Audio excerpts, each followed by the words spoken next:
अस्सलामुअलैकुम सामीन। 21 रबीउल सानी और 25 अक्टूबर है। ख़बर का उन्वान है, पुलिस के सामने ही एक सिपाही को लोगों ने दौड़ा कर पीटा। मामला उत्तर प्रदेश के झांसी का है, जहां झांसी में जीआरपी पुलिस लाइन के सामने ही लोगों ने सिपाही को पीटा है। ये मामला झांसी के थाना प्रेम नगर की जीआरपी पुलिस लाइन के सामने हुआ है। इत्तला के मुताबिक रात में आदर्श राय बजरिया बाइक अपने घर जा रहे थे कि रास्ते में एक सिपाही को टक्कर लग गई, जिस वजह से चंद्र प्रकाश नामी ये सिपाही ज़ख्मी हो गया। उसके साथ ही पुलिस वालों ने बाइक सवार आदर्श को पकड़ा और उसकी पिटाई कर दी।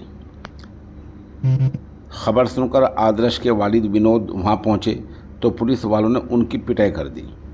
आदर्श के वालिद विनोद का दांत टूट गया है। वहाँ शुदा होते होते भीड़ इकट्ठी हो गई।